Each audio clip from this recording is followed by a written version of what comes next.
I stood in the doorway of our bedroom, watching my husband sleep. The morning light filtered through the curtains the same way it had for the past 12 years. His chest rose and fell with that familiar rhythm I'd memorized somewhere between our honeymoon and our first anniversary. Everything looked exactly the same as it always had. Except I knew. And knowing changed everything. The manila folder in my hand felt impossibly heavy. 6 months of evidence. Screenshots. Credit card statements. Hotel receipts. A private investigator's report that cost me $3,000 but was worth every penny. The truth, documented and irrefutable, printed on 47 pages of standard copy paper. My hands weren't shaking. That surprised me. I thought they would be. I thought I'd be crying, or angry, or something. But standing there, looking at the man I'd built a life with, I felt nothing but a strange, cold clarity. He wasn't cheating on me with another woman. He was cheating on me with men. Multiple men. And he'd been doing it for years. My name is Sarah. I'm 38 years old. I work as a senior accountant at a mid-sized firm downtown. I drive a sensible Honda Civic. I volunteer at the animal shelter every other Saturday. I'm the kind of person people describe as nice and reliable and the glue that holds everything together. Boring, in other words. At least, that's what I thought people saw. The dependable wife. The woman who packed lunches and remembered birthdays and kept the house running smoothly while her successful husband climbed the corporate ladder. Mark and I met in college. He was studying business, I was in accounting. We were introduced at a mutual friend's party, one of those terrible themed events where everyone dressed like it was the 1920s and drank too much cheap champagne. He was charming. Funny. Attentive in a way that made me feel seen. We started dating 3 weeks later. Got engaged after 2 years. Married the summer after graduation. Everyone said we were perfect together. Looking back now, I can see the signs I missed. Or maybe I didn't miss them. Maybe I just chose not to see them. It's hard to know the difference anymore. The lack of physical intimacy started gradually. First it was stress from his new job. Then it was his back hurting. Then he was just tired. Always tired. We went from several times a week to once a month to special occasions only to nothing.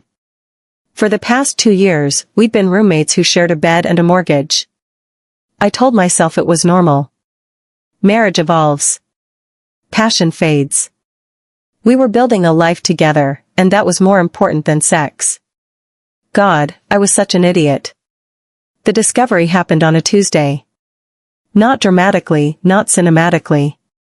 Just, a Tuesday. March 17th, to be exact.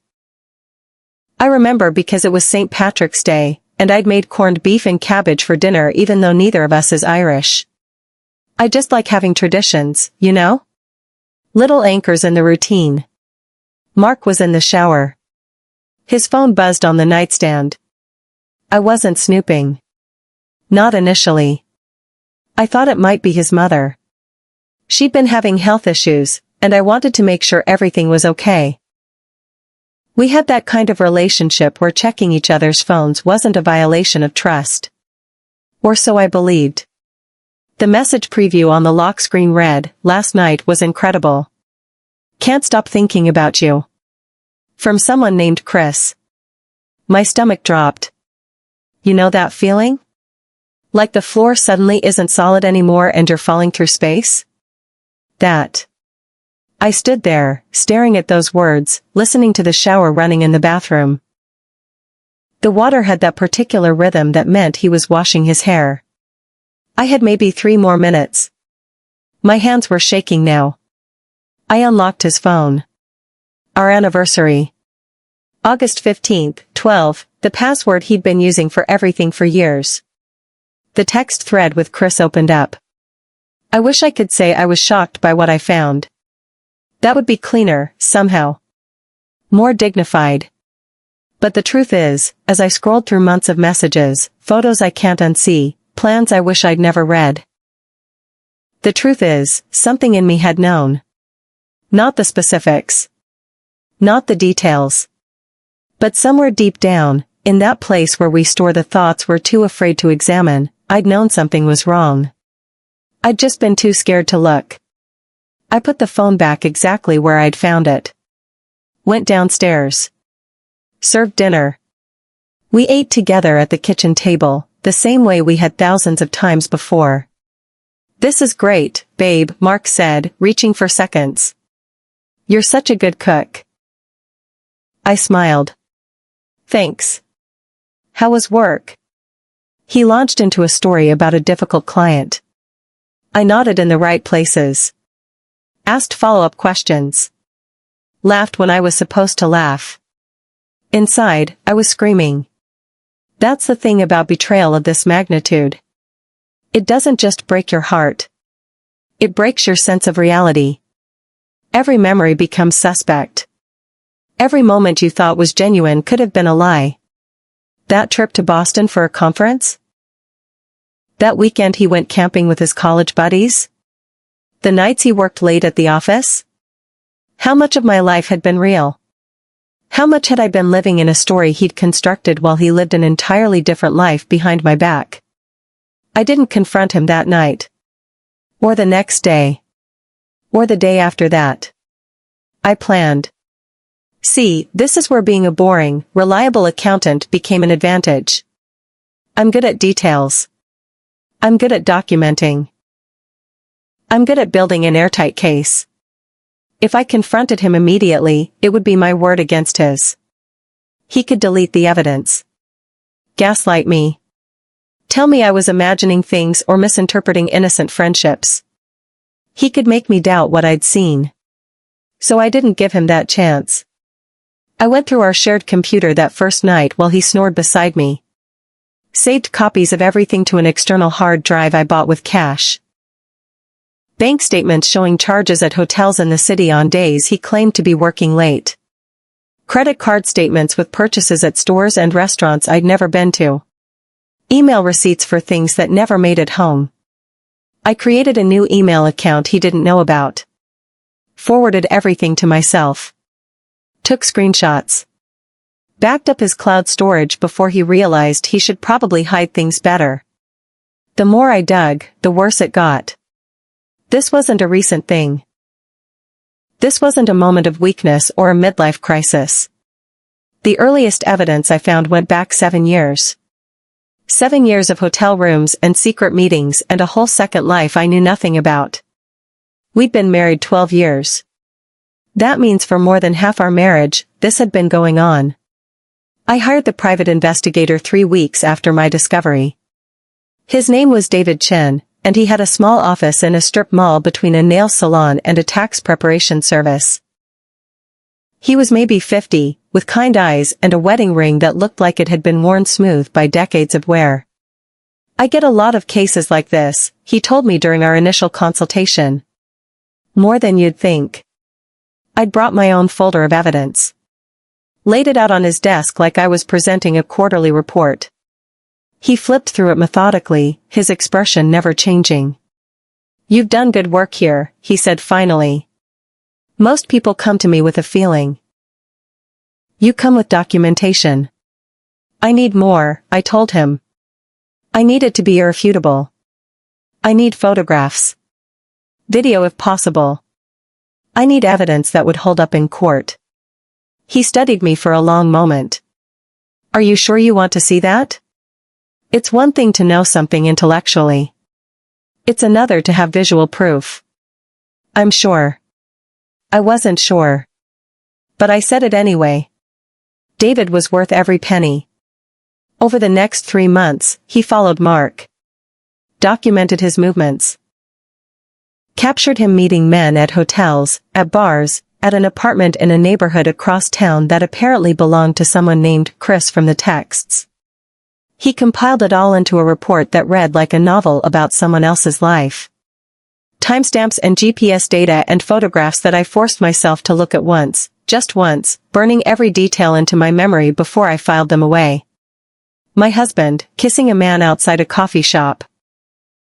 My husband, holding hands with someone while walking through a park. My husband, checking into the Marriott downtown with a different person than the one from the week before. My husband, living a life. Just not with me. During those months of investigation, our life continued as normal. I went to work. Came home. Made dinner. We watched TV together. Ran errands. Visited his parents for Sunday dinner. Attended his company's holiday party. I smiled. I was pleasant. I played the role of devoted wife. And every night, I added to my files. People ask me now how I did it. How I could live with him, sleep in the same bed, maintain the facade. They expect me to say it was torture. That it was eating me alive. But honestly? It was empowering. For the first time in years, maybe ever, I had complete control. I knew everything. He knew nothing. The power dynamic had shifted entirely, and he didn't even realize it. I watched him lie to me with such ease that I had to admire the skill of it, in a sick way. He could look me straight in the eye and tell me he was working late, then walk out the door to meet one of his boyfriends? Lovers? I didn't even know what to call them. Each lie added to my resolve. Each deception made my plan clearer. I consulted with 3 different divorce attorneys before settling on Rebecca Walsh. She was in her mid-50s, with silver hair she wore in a sharp bob and an office that looked more like an art gallery than a law firm. She'd handled several high-profile divorces, including one that made the news when a CEO's wife took him for everything after discovering his second family in another state. I need to tell you something up front, Rebecca said during our first meeting. This isn't about revenge. That's not how I operate. This is about protecting your interests and ensuring you get what you're entitled to under the law. That's exactly what I want, I told her. She smiled. Good. Then we're going to get along just fine. I laid out my evidence. All of it. The folder had grown substantially by this point. David's investigator report. Financial records showing Mark had been funneling money into a separate account I wasn't supposed to know about. Screenshots of conversations where he discussed our marriage with his lovers, calling me clueless and convenient. That last part hurt more than the infidelity itself, somehow. Rebecca reviewed everything with the same methodical attention I'd used to compile it. This is exceptional documentation, she said. We're in a no-fault divorce state, so his infidelity doesn't technically matter for the dissolution itself. But this. She tapped the financial records, this matters very much. He's been hiding marital assets.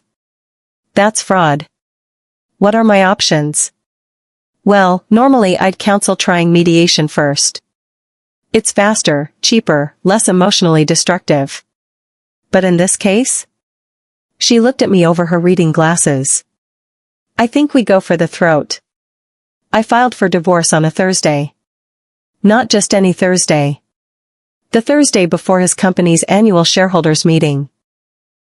The meeting where he was supposed to be announced as the new VP of operations. The promotion he'd been working toward for 3 years. Timing, I'd learned, was everything. The process server caught him at the office. David had helped me coordinate it. Mark was walking out of a lunch meeting with his boss and 2 board members when a cheerful woman approached him with a clipboard. Mark Thompson? Yes? You've been served. I wasn't there to see it, but David had positioned himself nearby with a camera.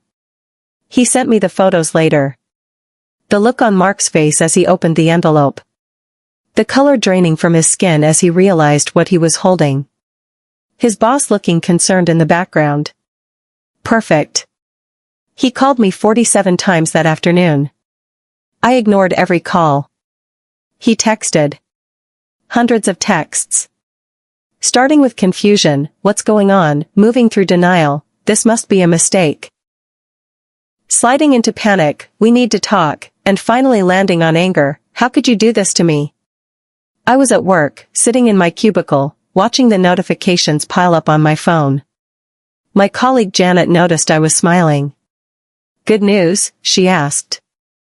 The best, I told her. I'd moved out 3 days earlier.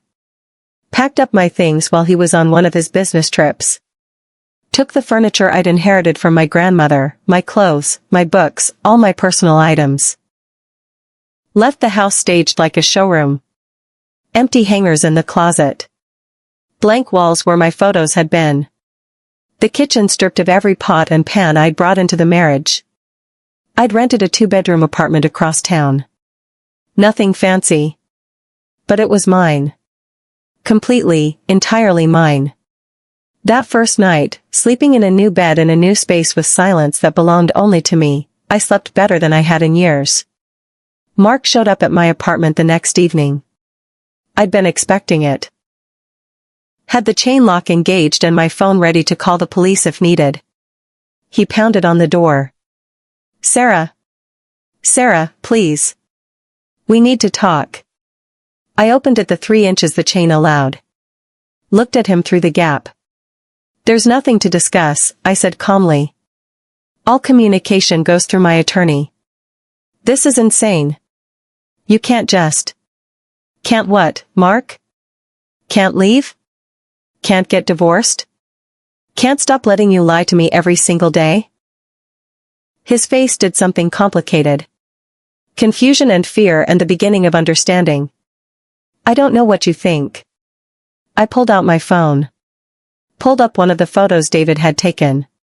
Held it to the gap in the door. His words died. I know everything, I said. Every hotel. Every lie. Every person. I have documentation going back 7 years. I have financial records of the account you tried to hide. I have it all, Mark. Everything. I watched him process this. Watched 12 years of careful deception collapse in his expression. I can explain. No, I cut him off. You can't. There's no explanation that makes this okay. No excuse that changes what you've done. You made your choices. Every single day, for years, you chose to lie to me. You chose to use me as cover for your real life. You chose to let me believe in a marriage that didn't exist. Sarah, please. My attorney will be in touch. Sign the papers. Don't make this harder than it needs to be. I closed the door. He stood there for another 10 minutes, calling my name, begging me to let him explain. I sat on my new couch, listening to him fall apart, and felt absolutely nothing. The divorce proceedings took 6 months. Mark fought it at first. Tried to claim we could work through it. Suggested couples therapy. Offered to be honest moving forward. As if honesty was something you could just decide to try after a decade of lies. Rebecca demolished him. Every hidden asset he'd tried to squirrel away? She found it. Every lie he told his attorney? She had documented proof of the truth. Every attempt to paint me as unreasonable or vindictive? She had evidence showing I'd been nothing but patient and accommodating for 12 years while he built a double life. The depositions were brutal. I had to sit across from him in a conference room while attorneys asked questions. Had to watch him squirm when they asked about his relationships. Had to hear him try to minimize and excuse and explain away the unexplainable. These were just friendships, he said at one point. Rebecca slid a printed text message across the table. One where he explicitly described sexual acts. In detail. Would you characterize that as a friendship, Mr. Thompson? His attorney objected. It didn't matter. The damage was done. The worst part, for him, wasn't the divorce itself. It was the exposure. See, Mark had built his entire professional life on a specific image. The family man. The stable, responsible, heterosexual executive with a wife at home and a mortgage in the suburbs. In his industry, in his social circle, that image mattered. It opened doors. Created opportunities. Generated trust. But divorces are public record. And in our state, the petition I filed included a brief statement of grounds. My attorney had worded it carefully, legally, but the implications were clear to anyone who bothered to read between the lines.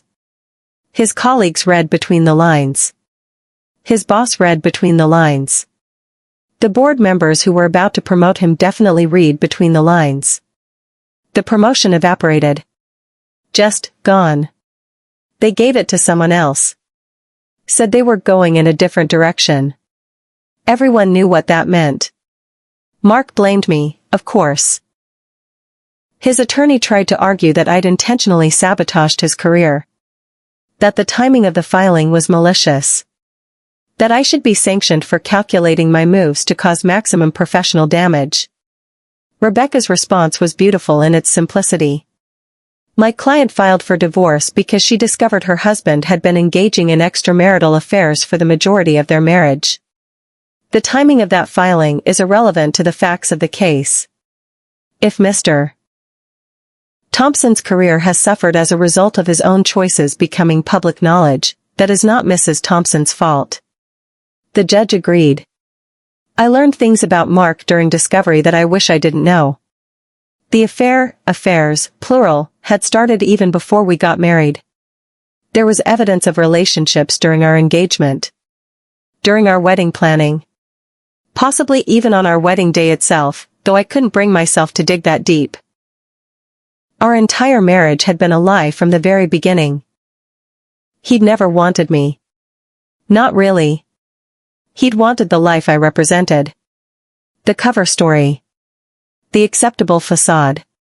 I was a prop in his carefully constructed straight life while he lived his truth in secret. And the worst part? The absolute worst part? He'd never planned to tell me. In the text messages David found, there were conversations about the future. About keeping things exactly as they were. She's happy. Why rock the boat, he'd written to one of his boyfriends. She doesn't need to know. This works for everyone. The presumption of my ignorance. The assumption of my complicity. The sheer arrogance of deciding what I needed to know about my own life. That's what made me angry. Not the affairs themselves, really. People fall out of love.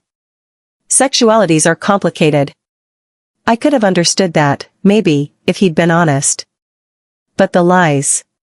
The calculated, deliberate, sustained lies. The way he looked at me every single day and chose deception. The way he let me build a life on a foundation of sand while he knew the whole time it was never real. That, I couldn't forgive.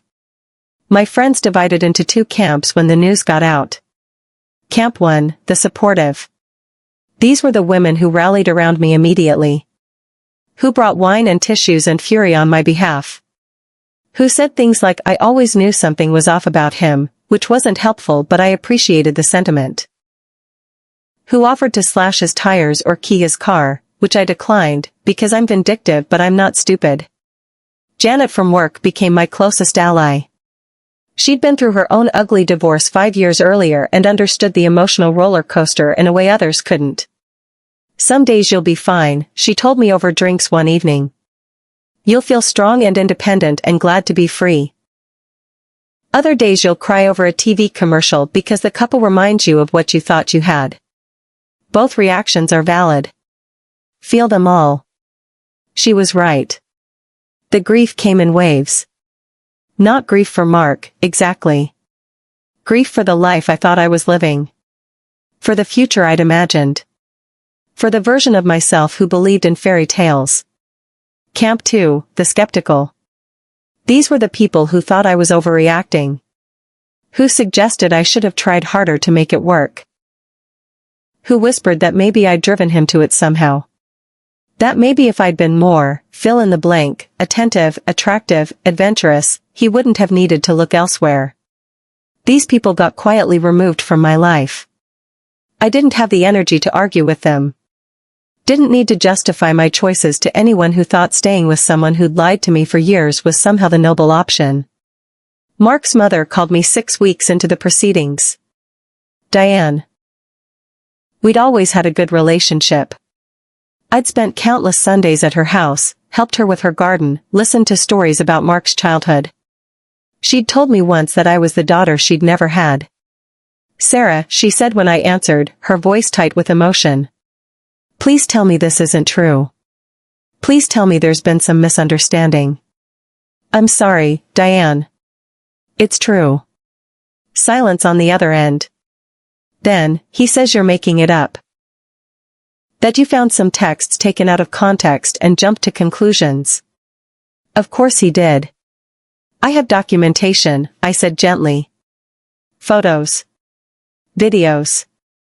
Financial records. A private investigator's report. This isn't a misunderstanding. He's my son. I know. And I understand that you want to believe him. But Diane, I have proof. Irrefutable proof. He's been living a double life for years." More silence. I could hear her breathing, shaky and thin. I don't understand." "Why wouldn't he just tell us? We would have, we're not those kind of people.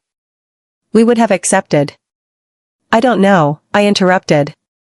"You'd have to ask him. But regardless of why he lied to you, the fact is he did lie to me. Extensively. For our entire marriage. And I deserve better than that." "Yes," she said finally, quietly. "Yes, you do." We cried together over the phone. For the life that wasn't. For the son and husband we thought we knew. For the family that was breaking apart. She testified on my behalf during the proceedings. Her own son. She told the court that Mark had always been secretive. That she'd suspected something was off but never pushed. That he'd introduced me to them as a solution to questions she'd been asking about why he never dated. That, looking back, she could see the patterns. Mark never forgave her for that. As far as I know, they haven't spoken since. The financial settlement took forever to negotiate. Mark didn't want to give up anything. Argued that since we were both working professionals, we should just split everything 50-50ths and walk away. But that hidden account changed things. He'd been moving money there for 5 years. Small amounts at first. $50 here, $100 there. Then larger transfers. He'd been planning his exit strategy, building a nest egg I wasn't supposed to know about. Rebecca argued that this demonstrated not just infidelity but financial fraud. That he'd been systematically depriving the marriage of assets while planning for a future without me. The judge agreed. I got the house. Got 70% of our combined savings. Got half his pension. Got enough in the settlement that I could afford to take time off work if I needed it, to process, to heal, to figure out what came next. Mark was furious. Called me a gold digger. As if I hadn't worked full-time our entire marriage. As if I hadn't contributed equally to every asset we'd built together. "You're destroying me financially," he yelled during one particularly contentious session. Rebecca didn't even look up from her notes. "Your client destroyed himself financially when he chose to commit fraud. Mrs. Thompson is simply claiming what's rightfully hers." The divorce was finalized on a Monday. October 12th. A clear, crisp fall day. The kind of day where the light hits everything just right and the world feels impossibly beautiful for no reason at all. I drove to the courthouse alone. Wore a navy blue dress I'd bought specifically for the occasion. Nothing flashy. Nothing that screamed celebration or mourning. Just a dress. For a thing that needed to happen. Mark was there with his attorney. We didn't speak. Didn't even make eye contact. We sat on opposite sides of the courtroom while the judge reviewed the settlement agreement and asked if we both understood and agreed to the terms. "Yes, Your Honor," I said. "Yes," Mark muttered.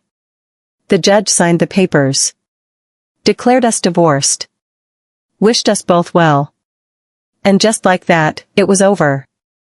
12 years of marriage, dissolved in 15 minutes. I walked out of that courthouse into the October sunshine and felt light. Not happy, exactly. Not celebrating. Just unburdened. I'd been carrying the weight of knowing for 6 months. The weight of documenting and planning and performing. The weight of living with someone who didn't love me while pretending everything was fine. Now I could put it down. I sat in my car in the parking lot for a long time. Watched other people going about their business. Attorneys in suits. Families navigating custody agreements. People getting married in the same building where I'd just gotten unmarried. Life, continuing on. My phone buzzed. A text from Janet, "How'd it go?" "It's done," I typed back. "Coming back to work?" I looked at the clock. 2:30 p.m. I could go back. Should go back, probably. But I found I didn't want to. Taking the rest of the day, I replied. "Good. You need anything?" I thought about it. "No. I'm good." And I was. I actually was. I spent the rest of that day doing absolutely nothing productive. Drove to the beach even though it was too cold to swim. Walked along the shore for hours. Let the wind tangle my hair and the salt spray ruin my carefully applied makeup. Didn't think about Mark or the divorce or what came next. Just existed. There's something clarifying about standing at the edge of the ocean. About feeling how small you are in comparison to something so vast and indifferent. All my pain, all my anger, all the betrayal and lies, the ocean didn't care. The waves kept rolling in regardless. It was oddly comforting. I found a piece of sea glass. Smooth green, worn down by water and time until all the sharp edges were gone. I put it in my pocket. Kept it. I still have it. Keep it on my desk at home. A reminder that even broken things can become beautiful if you give them enough time. The aftermath wasn't neat or tidy. There were days when I was absolutely fine. When I went to work and laughed with colleagues and genuinely enjoyed my life. When I felt grateful for the chance to start over, to build something real this time. And there were days when I cried in the grocery store because I saw his favorite cereal. When I had to leave social gatherings early because someone mentioned their husband and I felt the absence like a physical wound. When I questioned every choice I'd ever made and wondered what was wrong with me that I hadn't seen it sooner. Grief isn't linear. Neither is healing. Therapy helped. I found a great therapist named Dr. Patterson who specialized in trauma and betrayal. She helped me understand that what I'd experienced wasn't just a breakup. It was a fundamental violation of trust that rewired how I saw the world. Your reality was manipulated for years, she explained. That does something to your brain. It makes you question your own perception. Doubt your instincts. Second-guess everything. She was right. I'd catch myself analyzing every interaction, looking for hidden meanings, trying to figure out what was real and what was performance. It will get easier, she promised. Your ability to trust, both others and yourself, it will come back. But it takes time. Mark tried to contact me a few times after the divorce was finalized. First through email. Long, rambling messages about how he missed me. How he'd made mistakes. How he wanted to explain. I blocked his email. Then through social media. Friend requests and messages and comments on old photos. I blocked him there too. Finally, he showed up at my apartment again. 3 months after the divorce. Late at night. Drunk. "Sarah," he slurred through the door. "Sarah, please. I need to talk to you." I called the police. Not out of fear, really. I didn't think he'd hurt me. But I needed him to understand that we were done. Completely. That there was no friendship to salvage, no closure conversation to have, no path back to any kind of relationship. The officers were kind. Helped him to his car. Gave him a warning. Made it clear he couldn't come back. I haven't heard from him since. I learned things about myself during that first year of being divorced. I learned that I like having the TV on in the background even when I'm not watching it. That I hate cooking elaborate meals for one person but love making breakfast for dinner. That I'm perfectly capable of assembling furniture and fixing a leaky faucet and managing household finances without anyone's help. I learned that I'd been making myself smaller for years. Accommodating Mark's preferences. Eating at restaurants I didn't like. Watching shows that bored me. Structuring my entire life around someone who was barely present in it. The first time I ate dinner at 9 p.m. because that's when I felt like eating, not when dinner time was supposed to be, I felt absurdly rebellious. The first time I painted the living room a color I loved without consulting anyone, I cried. These small acts of autonomy, they added up. They built something. A sense of self that existed independently of anyone else's expectations or needs. Dating was complicated. I tried it after about 8 months. Let Janet set me up with her husband's colleague. Nice guy. Accountant, like me. Stable. Divorced, like me. We had everything in common on paper. The date was fine. Perfectly pleasant. He was polite and interesting and paid for dinner without making it weird. And I felt nothing. Not because there was anything wrong with him. Just because I wasn't ready. I tried a few more times. Dating apps. Setups through friends. A guy I met at a coffee shop who asked for my number. But every time, I'd find myself looking for signs. Analyzing their words for hidden meanings. Wondering what they weren't telling me. The trust issues Dr. Patterson had warned me about, they were real. You'll know when you're ready, Janet told me. There's no timeline for this. She was right. I put dating on hold. Focused on myself instead. I started taking pottery classes. Random, right? But I'd always wanted to try it, and Mark had thought it was silly. What would you even do with a bunch of handmade bowls, he'd asked once. So I signed up for a beginner's class at the community center. Spent Wednesday evenings elbow-deep in clay, learning to center and pull and shape. I was terrible at it at first. My bowls were lopsided. My vases collapsed. I once made a mug with a handle so poorly attached it fell off when it was fired. But I loved it. Loved the feeling of creation. Of taking something formless and making it into something functional, even if it was imperfect. Loved the quiet concentration it required. The way everything else fell away when I was at the wheel. My house slowly filled with wonky pottery.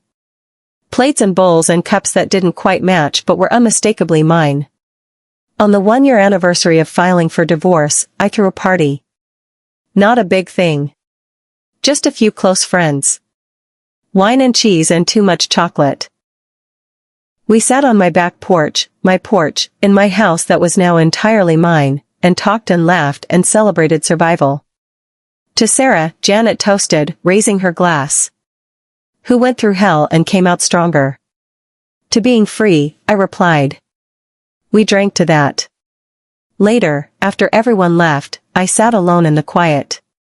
Thought about where I'd been a year ago. Standing in my bedroom, watching Mark sleep, holding that manila folder. That version of me felt like a different person now. Someone I'd left behind. The woman I was now, she was harder. More cautious. Less willing to accept things at face value. But she was also stronger. More independent. More certain of her own worth. Would I have chosen this path if I'd known how much it would cost? Probably not. But would I go back? Would I choose ignorance if I could? No. Never. I ran into Mark once, about 18 months after the divorce. At a restaurant downtown. I was there with friends, celebrating someone's birthday. He was at the bar with a group of people I didn't recognize. Our eyes met across the room. He looked different. Older, maybe. Tired. Or maybe I was just seeing him clearly for the first time without the filter of love and trust obscuring the view. He raised his glass slightly. A silent acknowledgement. I nodded back. Then returned to my conversation. I didn't feel anger or sadness or anything, really. He was just a person I used to know. Someone from a chapter of my life that was closed now. My friends asked if I was okay. Yeah, I said. And meant it. I'm fine. Here's what they don't tell you about starting over after your life implodes. It's boring. Not in a bad way. But all the movies and books make it seem like you have this big moment of clarity and then everything changes and you're a new person living a new life. The reality is more mundane. You still have to go to work. Pay bills. Do laundry. Navigate traffic. Deal with annoying neighbors and broken appliances and all the tedious minutiae of existence. The difference is context. The same boring tasks feel different when you're doing them in a life you've chosen instead of one you fell into. When the quiet evenings at home are peaceful instead of lonely. When the empty space beside you in bed is freedom instead of abandonment. I had to relearn how to be alone without being lonely. Had to figure out what I actually enjoyed instead of what I'd convinced myself I enjoyed. Had to build new routines and traditions and anchors that were mine alone. It took time. Patience. A lot of trial and error. But slowly, incrementally, I built a life I didn't want to escape from. My career actually improved after the divorce. Without the mental energy spent on managing Mark's needs and maintaining a facade and carrying the secret knowledge of his betrayal, I had more focus for work. I took on more challenging projects. Volunteered for the assignments no one else wanted. Stayed late not because I was avoiding home but because I was genuinely engaged. Got promoted to senior manager within a year. Mark had always been subtly dismissive of my career. Sarah's job is fine, he'd say at parties, but it's not like what I do. As if accounting wasn't important. As if my work didn't matter as much as his. Turned out I was really good at what I did when I stopped minimizing my own abilities. Who knew? I started traveling. Nothing extravagant. Weekend trips to cities I'd always wanted to visit. A week-long vacation to Iceland. A solo trip to New York where I saw 3 Broadway shows and walked until my feet ached. Mark had hated traveling. Or claimed to. Now I wonder if he just hated traveling with me. If those work trips he took alone were actually vacations with other people. Doesn't matter now. I discovered I loved solo travel. Loved the freedom of making every decision based solely on what I wanted to do. Loved talking to strangers without worrying about how my husband might judge the interaction. Loved getting lost and finding new places and having experiences that belonged only to me. I have a whole photo album now of places I've been. Me at the Blue Lagoon. Me in Central Park. Me eating gelato in a plaza in Rome. All the photos are selfies or taken by friendly strangers. No one else in frame. Just me, claiming space in the world. The second year was better than the first. The third year was better than the second. And now, 5 years later, I barely think about Mark at all. Sometimes I'll see something that reminds me, a news story about someone caught in a double life, a movie about infidelity, someone's wedding photo that looks like ours did, and I'll feel that familiar ache. Not for him. For the innocence I lost.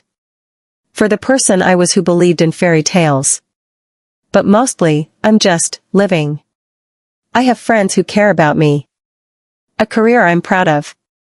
Hobbies that bring me joy. A home that's truly mine. I started dating someone about 6 months ago. Alex. They're patient with my trust issues. Understand when I need space. Make me laugh. Challenge me intellectually. It's different this time. Slower. More cautious. I don't let myself get swept up in the romance. I pay attention to actions, not just words. I trust my instincts. And when Alex told me they loved me last month, I believed them. Not because I'm naive or desperate or willing to overlook red flags. But because I've done the work. I know who I am now. I know what I deserve. I know the difference between love and performance. And I know that if it turns out to be a lie, if this relationship falls apart, if I get hurt again, I'll survive it. Because I've survived worse. People ask me sometimes if I hate Mark. I don't. Hate requires energy, investment, an ongoing relationship with the person and their actions. I don't have that with him anymore. What he did was terrible. Unforgivable. It damaged me in ways I'm still discovering. But he doesn't get to take up space in my head anymore. Doesn't get to influence my choices or dictate my emotions or shape my future. He's a lesson learned. A chapter closed. A before to my after. That's all. The thing about betrayal on this scale is that it forces you to rebuild yourself from scratch. Everything you thought you knew gets questioned. Every assumption gets examined. Every piece of your identity gets taken apart and reassembled. It's brutal. But it's also, in a weird way, a gift. How many people get the chance to consciously choose who they want to be? To shed the expectations and compromises and small deaths of self that accumulate over years of partnership? I didn't ask for that chance.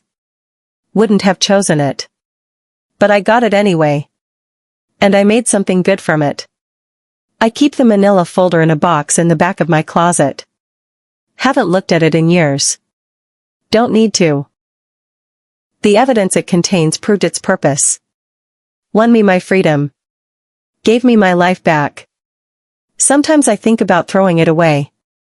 Having a ceremonial burning or just tossing it in the recycling. But I keep it. Not as a monument to pain or a trophy of victory. Just as a reminder. That I trusted my instincts when everything in me wanted to look away. That I did the hard thing instead of the easy thing. That I chose myself when it mattered most. Those 47 pages of proof. They represent the moment I stopped being a victim and became a survivor. And that's worth remembering. 5 years ago, I stood in a doorway watching my husband sleep, holding evidence of his betrayal, and felt nothing but cold clarity. Today, I wake up in my own bed, in my own house, with my own life spread out before me like a landscape I get to explore. Some days are hard. Some days I still process the trauma. Some days I catch myself looking for lies where there aren't any. But most days? Most days I'm just happy. Genuinely, authentically happy. Not because I found someone new or achieved some arbitrary goal or proved anything to anyone. But because I found myself. The real me. Not the performance. Not the accommodating wife. Not the woman who made herself small to fit into someone else's story. Just me. Flawed and messy and stronger than I knew. Exactly enough. If I could go back and talk to that woman in the doorway. The one holding the folder with shaking hands, trying to decide what to do next, here's what I'd tell her. It's going to hurt. More than you can imagine right now. There will be days when you can't get out of bed. Days when you question everything. Days when you wonder if ignorance would have been better.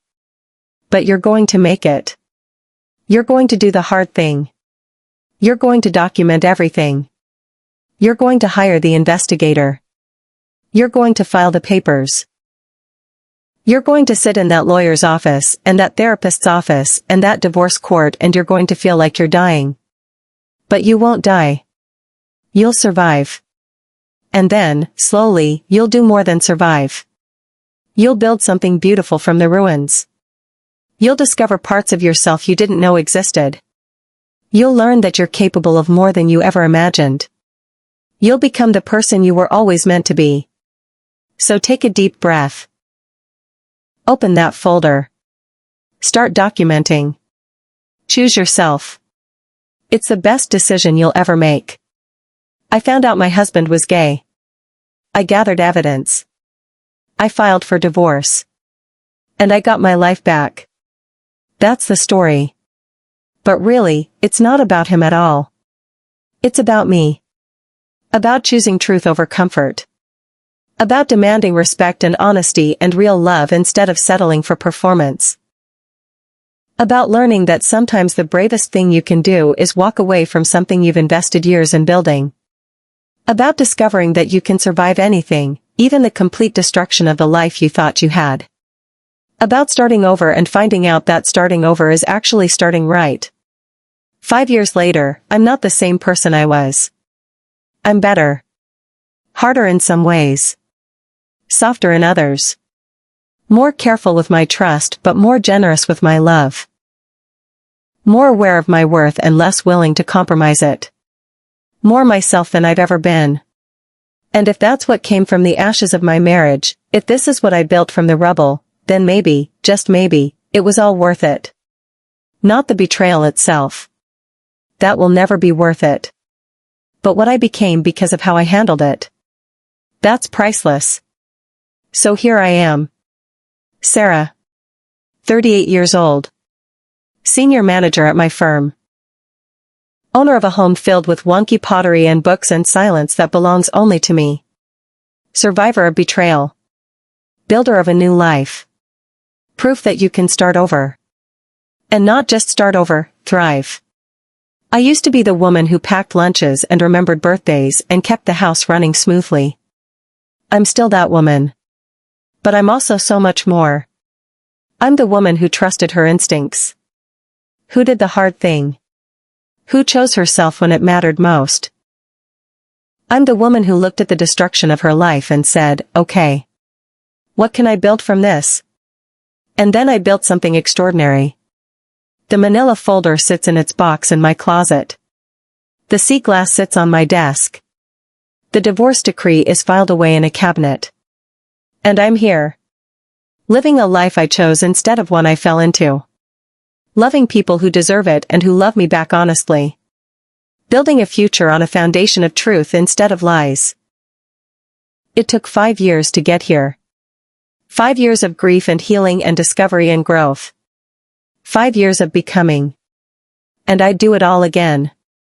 Not because I enjoyed the pain. But because I love who I am on the other side of it. That's the thing about surviving something like this. You don't just survive it. You let it change you.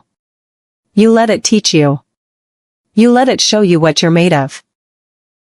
And then you take all those lessons and all that strength and all that hard-won wisdom, and you build something new. Something real.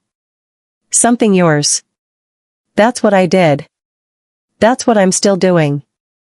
And that's why, when people ask if I regret how I handled it, if I wish I'd been less calculating, less thorough, less determined to win, I always say the same thing. No. I did exactly what I needed to do. I chose myself. And I'd choose myself again. Every single time. There's a photo on my phone I look at sometimes. It's from last month. Alex and I at a farmer's market on a Sunday morning. Nothing special. Just two people holding coffee cups, squinting into the sun, smiling like idiots. Alex took it as a selfie. Their arm extended, both of us leaning in. You can see the flower stalls in the background. My hair's a mess from the wind. There's a smudge of powdered sugar on my cheek from the beignet we shared. It's unremarkable in every way. And that's exactly why I love it. Because it's real. Unposed. Unperfect. A genuine moment captured not for social media or appearances, but just because we wanted to remember a good morning. The photos from my marriage to Mark were never like that. Every picture was staged. Carefully composed. Both of us performing happiness for the camera while living separate lives off-screen. I can see it now when I look at old albums. The way we're angled toward each other but not quite touching. The smiles that don't reach our eyes. The studied casualness that takes effort to maintain. Performance art masquerading as a relationship. Last week, I had lunch with Diane. Mark's mother. My former mother-in-law. We've maintained a relationship, surprisingly. She reaches out every few months. We meet for coffee or lunch. Talk about everything except Mark. This time was different. He's getting married, she said quietly, stirring her tea with more focus than necessary. I waited for the feeling. The stab of jealousy or anger or hurt. The residual pain that trauma survivors carry. Nothing came. That's good, I said. And meant it. I hope he's honest with this one. Diane looked up, eyes wet. He is. I've met him. Mark's fiancé. They've been together for 2 years. Mark seems different. Lighter. Like he can finally breathe. Good, I repeated. And it was good. Not for me, I didn't need Mark to be happy for my own closure. But for him. For the person he's marrying. For the life he's apparently building on truth instead of lies. I hope he learned something from what we went through. I hope he understands the damage deception causes. I hope he's brave enough now to live authentically. But honestly? It's not my problem anymore. That's the freedom of truly moving on. His happiness or unhappiness, his growth or stagnation, his life choices, none of it affects me. He's a stranger I used to know. And strangers get to live their lives without my commentary. Alex and I are talking about moving in together. It terrifies me. Not because I don't trust Alex. I do. They've shown me consistently, over and over, through actions and words and the boring everyday reliability that real love requires, that they're trustworthy. I'm terrified because I trusted before and was devastated. Dr. Patterson says this is normal. That trauma doesn't just disappear because you've done the work. It leaves echoes. Reverberations. A hypervigilance that kicks in when you approach situations that feel familiar to past pain. The question isn't whether you're scared, she told me in our last session. The question is whether you let the fear make your decisions. So I'm sitting with the fear. Acknowledging it. Letting it exist without letting it control me. Alex knows. I told them about my hesitation. About the mental loop of what if they're lying too that plays in my head even though I have zero evidence to support it. Take your time, Alex said. We don't have to rush. I'm not going anywhere. The irony is, that patience makes me trust them more. Mark would have pushed. Would have made it about him. Don't you love me? Don't you trust me? Why are you being so difficult? Alex just understands. Gives me space to work through my process. Loves me enough to let me move at my own pace. That's the difference between performance and reality. Real love has room for fear and doubt and complicated feelings. Real love doesn't demand perfection. I still make pottery every Wednesday. My teacher, Susan, is this 70-year-old woman who's been working with clay for 50 years. She has hands like tree roots and wisdom that comes from decades of creating and destroying and creating again. Last week, I was struggling with a bowl. It kept collapsing. I'd get it centered, start pulling the walls up, and then, collapse. Over and over. You're gripping too tight, Susan said, watching me from across the studio.